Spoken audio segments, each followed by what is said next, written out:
Welcome to fast academy.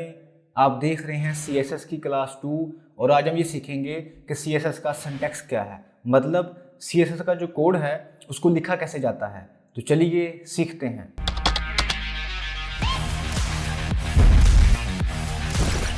Welcome back. यहाँ पर मेरे पास हैं दो टैग, एक है H2 टैग और एक है P टैग, और ये है जी इसकी आउटपुट, ये देखें आप।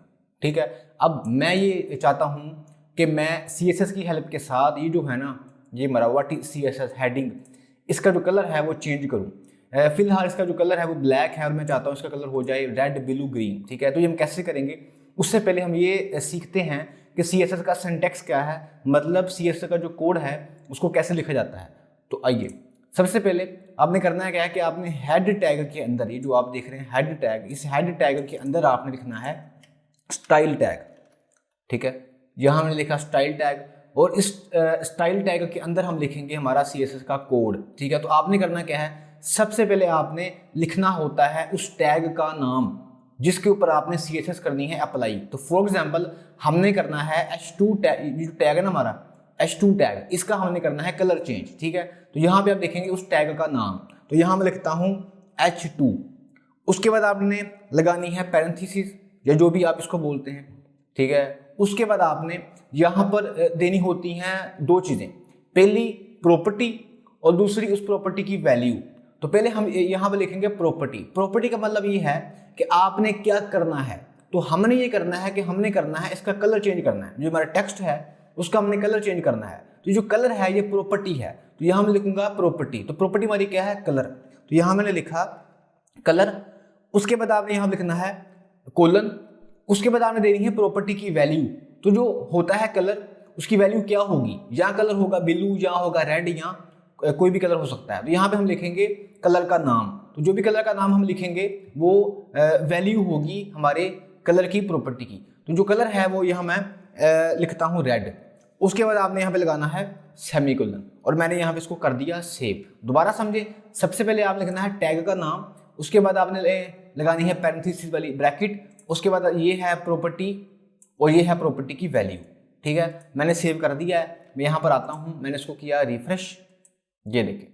तो ये जो हमारा टेक्स्ट था इसका जो कलर है वो चेंज हो चुका है, और फाइनली आपने CSS का जो पहला कोड है वो आपने देख लिया है, आपने समझ लिया है। अब मैं चाहता हूँ कि ये जो हमारा टेक्स्ट है पैराग्राफ वाला, इसका भी जो कलर है वो चेंज होना चाहिए। तो मैं यहाँ पर आता हूँ, मैं दोबारा, और इस ब्रैकेट के बाद यहाँ लिखता हूँ टैग का नाम, उसके बाद ब्रैकेट्स, उसके बाद मैं लिखूंगा दोबारा वही कलर, उसके बाद कोलन, और कलर इस बार मैं कर देता हूँ ब्लू।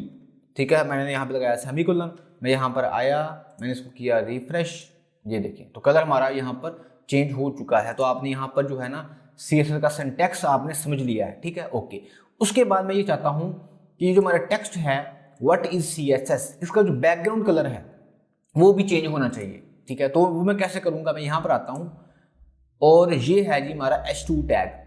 इस H2 टैग के अंदर इस सेमीकोलन के बाद मैं एक और प्रॉपर्टी ऐड कर सकता हूँ। ठीक है, ये है हमारी पहली प्रॉपर्टी, और इसके बाद मैं यहाँ पर एक प्रॉपर्टी और ऐड कर सकता हूँ, और इस बार मैं क्या करूँगा, इसका जो बैकग्राउंड कलर है वो चेंज करूँगा। तो यहाँ मैं लिखता हूँ बैकग्राउंड कलर, और जब मैं लिखूँगा यहाँ पर आपको सजेशन भी आ रही होंगी, अगर आपको ना आए तो आप इसको खुद से लिख लें। तो यहाँ पर आ गया बैकग्राउंड कलर। उसके बाद जैसे मैंने लिखा तो यहाँ पर कोलन भी आ गया, सेमीकोलन भी आ गया, और आगे मैं लिखूंगा उसकी वैल्यू। तो वैल्यू क्या है, कोई भी कलर। तो कलर यहाँ पे मैं ऐड कर देता हूँ ब्लू। ठीक है जी, ओके हो गया। वही बात दोबारा, ये इसकी प्रॉपर्टी है, कोलन आ गया, प्रॉपर्टी की वैल्यू आ गई, सेमीकोलन आ गया। मैं इसको यहाँ पर आया, मैंने इसको किया रिफ्रेश, ये देखिए तो ये मेरा टेक्स्ट था, हमारा जो H2 टैग था उसका जो बैकग्राउंड कलर है वो चेंज हो चुका है, लेकिन जो टेक्स्ट है ना इसका कलर रेड है, तो ये बिल्कुल अच्छा नहीं लग रहा। तो मैं इसको ना रेड की जगह कर देता हूँ वाइट, ताकि कंट्रास्ट जो है वो अच्छा बन जाए। कलर हो गया वाइट, बैकग्राउंड कलर हो गया ब्लू। यहाँ पर आए, अब देखें। ठीक है, अब आपको मेरी बात समझ में आ रही होगी, और आपने जो है वो सीख लिया है कि CSS जो है वो कैसे काम करती है, और काफ़ी अच्छा आपको लग रहा होगा CSS को सीख कर।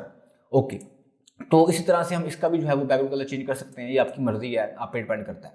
ओके हो गया, हमने यहाँ पर सीख ली है दो प्रॉपर्टीज, कलर और बैकग्राउंड कलर। तो सबसे पहले आपने सीखना है सिंटैक्स, जो मैंने आपको सिखा दिया है। सबसे पहले टैग का नाम, ब्रैकेट, प्रॉपर्टी, कोलन, प्रॉपर्टी की वैल्यू, सेमीकोलन। ठीक है, ओके हो गया। अब यहाँ पर जो है वो आपको मैं तीसरी एक और है प्रॉपर्टी, वो भी मैं आपको सिखा देता हूँ। वो ये है कि मैं चाहता हूँ कि जो मेरा टेक्स्ट है ना, व्हाट इज CSS, ये हमें शो होना चाहिए सेंटर के अंदर। अभी ये है लेफ्ट में, हमें ये जो टेक्स्ट है सारा ये सेंटर में शो होना चाहिए हमारी वेबसाइट के ऊपर। तो वो हम कैसे करेंगे वो भी हम सीख लेते हैं। अच्छा, यहाँ पर आपका क्वेश्चन ये हो सकता है कि सर आपने सिर्फ कलर चेंज किया है इस टेक्स्ट का, व्हाट इज CSS का इतना, लेकिन ये जो सारा बाकी है इसका भी बैकग्राउंड कलर चेंज क्यों हुआ है। तो मैंने आपको सिखाया था जब मैं आपको सिखा रहा था HTML के कुछ टैग होते हैं ब्लॉक एलिमेंट और कुछ होते हैं इनलाइन एलिमेंट। वो जो हेडिंग टैग है वो ब्लॉक एलिमेंट है, वो एक पूरी लाइन की विड्थ, पूरी लाइन की जगह घेरता है। इस वजह से ये जो है ना टेक्स्ट पूरी लाइन के ऊपर जो कलर है वो चेंज हो चुका है। ठीक है। अच्छा, अब मैं आपको सिखाता हूँ इसका जो कलर है, सॉरी इसका जो है ना जो हमारा टैग है, ये जो हमारी हेडिंग है ये सेंटर में अलाइन कैसे होगी। तो मैं करता क्या हूँ, हमने H2 को ही करना है, तो मैं दोबारा यहाँ पर इस सेमीकोलन के बाद यहाँ मैं लिखूंगा टेक्स्ट अलाइन। ठीक है, यहाँ मैंने लिखा टेक्स्ट अलाइन और ये लिख दिया मैंने टेक्स्ट अलाइन। ठीक है, उसके बाद मैंने लगाया कोलन। अब यहाँ पर मैं दूंगा वैल्यूज।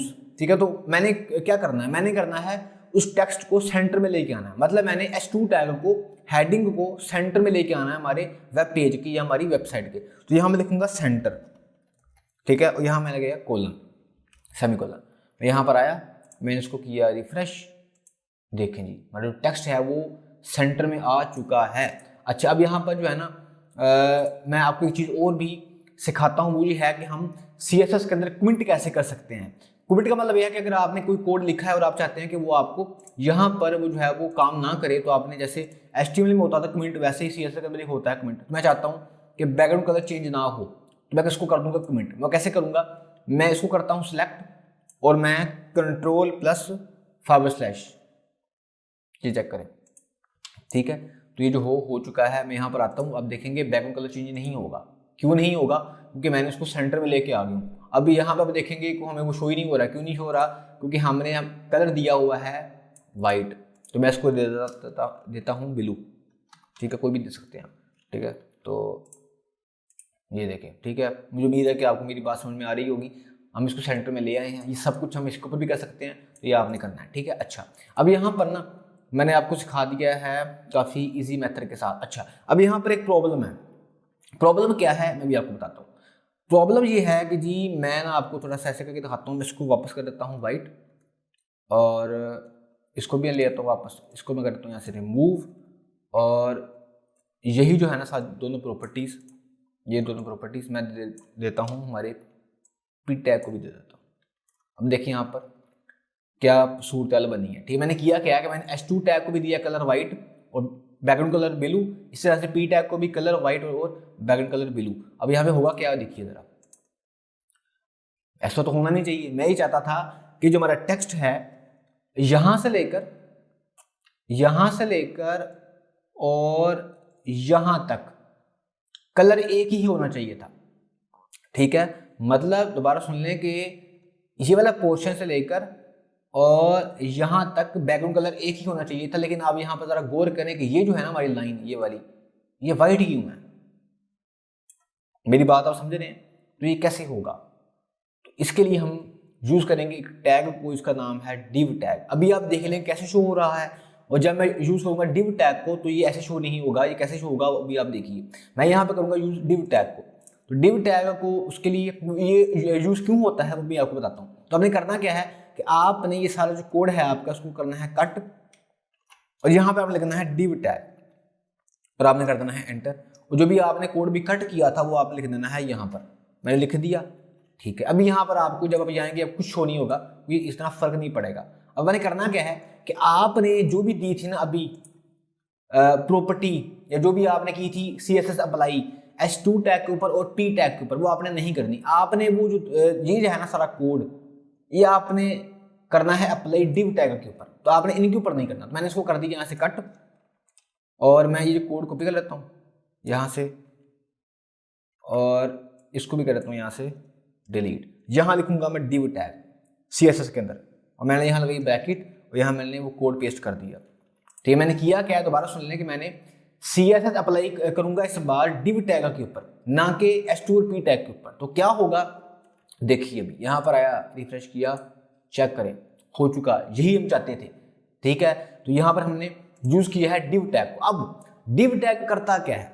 div टैग काम करता है एक बॉक्स की तरह या एक कंटेनर की तरह, ठीक है। जब भी आपने div टैग को आप यूज करते हैं तो वो करता क्या है कि div टैग के ऊपर जब भी आप CSS अप्लाई करते हैं तो div टैग के अंदर जितने भी टैग्स आप लिखते हैं उनके ऊपर CSS अप्लाई हो जाती है ऑटोमेटिक, ठीक है। अभी मैंने वही किया है। मैंने किया क्या है कि मैंने ये है div टैग, बॉक्स है, एक कंटेनर है और इसके अंदर मैंने लिख दिए हैं सारे टैग। अब मैंने करना क्या है कि मैंने CSS अप्लाई करनी है सिर्फ इस div टैग के ऊपर, तो वो इसके अंदर जो भी टैग्स होंगे उनके ऊपर ऑटोमेटिक CSS को अप्लाई कर देगा, जो भी आपने देखा भी है, ठीक है। और इसको बेसिकली यूज किया जाता है वेबसाइट के अंदर सेक्शंस को बनाने के लिए और इसको बहुत यूज किया जाता है div टैग को बहुत होता है यूज। अभी हम देखेंगे भी इसको फ्यूचर के अंदर, ठीक है। तो यहाँ पर आपको उसकी समझ आ चुकी होगी। अब मैं करता क्या हूँ कि मैं div टैग में जाके यहाँ लिखता हूँ text align, sorry spelling mistake होगी, टेक्स्ट अलाइन सेंटर, ठीक है। और अब ज़रा यहाँ पर आए, अब देखेंगे कि ऑटोमेटिक इस टैग के ऊपर व्हाट इज CSS मतलब H2 टैग के ऊपर और P टैग के ऊपर, दोनों के ऊपर ऑटोमेटिक जो है वो CSS की प्रॉपर्टी अप्लाई हो चुकी होगी। ये देखें दोनों सेंटर में आ चुके हैं। तो यहाँ पर आपको मेरी बात समझ में आई होगी। अगर आपको div टैग का इस्तेमाल समझ में नहीं आया तो आप इसको छोड़ दें, फ्यूचर में इसको दोबारा इस्तेमाल करूँगा, आपको समझ में आ जाएगी। आप बाकी जो मैंने आपको सिखाया उसको आप प्रैक्टिस कर सकते हैं, ठीक है। अब यहाँ पर मैं आपको ना एक बात बताता हूँ। आप यहाँ पर ये सोचेंगे कि सर क्या हमें हर प्रॉपर्टी की वैल्यू याद करनी पड़ेगी? मिसाल के तौर पर यह है टेक्स्ट अलाइन, तो जब भी हम लिख देंगे यहाँ पर टेक्स्ट अलाइन तो क्या हमें हर बार याद करना पड़ेगा कि टेक्स्ट अलाइन की जो प्रॉपर्टी है वो सेंटर है, वो लेफ्ट है, राइट है? नहीं। आपने करना क्या है कि अगर आप यूज कर रहे हैं VS कोड को तो आपने करना क्या है, जब भी आप लिखेंगे टेक्स्ट या कुछ भी लिखेंगे तो आपको देगा सजेशन। जैसे यहाँ पर उसने कहा टेक्स्ट लाइन, इसके ऊपर कर देंगे क्लिक। जब आप करेंगे क्लिक तो आपको यहाँ पर वो बाय डिफॉल्ट देगा सजेशन। और ये जो वैल्यू आप देख रहे हैं ये सारी की सारी वैल्यू है टेक्स्ट लाइन की, तो आपको याद करने की जरूरत नहीं है। यहाँ पर मैंने लिखा, यहाँ बता रहा है centre, and, justify, left, right, तो सेंटर पे करूँगा क्लिक, सेंटर शो हो जाएगा, ठीक है। तो अगर आप चाहते हैं कि जो आपका है ना टेक्स्ट व्हाट इज CSS ये होना चाहिए राइट के ऊपर, तो आप करेंगे क्या, अब यहाँ पे लिखते हैं राइट, ठीक है। मैं यहाँ पर आया और यहाँ मैंने लिख दिया राइट, ठीक है। और ये आपको सजेशन में भी शो हो रहा होगा, देखें जी हो गया, ठीक है। दोनों क्यों हुए? क्योंकि हमने div के ऊपर अप्लाई किया। इसी तरह से जो कलर हैं ये भी आपको याद करने की कोई ज़रूरत नहीं है। आपने करना क्या है कि आपने जैसे ही यहाँ लिखेंगे यहाँ पर कलर, आपने लगाया यहाँ पे कोलन और आपको सारी जो कलर्स हैं वो यहाँ पर शो कर रहा है। कलर्स के ऊपर हमारी एक स्पेशल वीडियो होगी तो वहाँ पर मैं आपको बताऊँगा कलर्स के बारे में डिटेल के अंदर। तो यहाँ पर देखें काफ़ी कलर आपको वो शो कर रहा है। यहाँ से हम कोई भी कलर चूज कर सकते हैं, जैसे मैंने कर लिया क्रिप्सन, ठीक है। ये अच्छा तो नहीं लगेगा लेकिन कोई बात नहीं, ठीक है। मैं यहाँ पर आया और यहाँ पर मैंने किया रिफ्रेश, सॉरी यहाँ पर कोड के अंदर प्रॉब्लम है। क्या प्रॉब्लम है? हाँ, यहाँ पे हमने सेमीकोलन नहीं लगाया, ठीक है। तो यहाँ भी आपने, ठीक है जी। अब देखिए ये जो कलर है ये आपको साफ दिखाई नहीं दे रहा होगा, कोई बात नहीं। अच्छा, यहाँ पर ना एक चीज़ आप सीख लें, अभी आपने देखा भी होगा कि अगर आप यहाँ पे सेमीकोलन नहीं लगाएंगे तो कोड काम नहीं करेगा। जैसे मैंने यहाँ सेमीकोलन लगाना भूल गया तो आगे वाला जो कोड है वो काम नहीं करेगा, ये वाला कोड, ठीक है। तो आपने जो सिंटैक्स है वो अच्छी तरह से आपने यूज़ करना है। अब आखिरी बात मैं आपको यहाँ पर एक और बताता हूँ, और मैं आपको ये बताता हूँ कि मेरा आपसे बाकी मैंने इस div टैग को यहाँ से करता हूँ रिमूव। अब मैं आपका एक लेता हूँ टेस्ट, मैंने यहाँ पर लिया H2 टैग, ठीक है।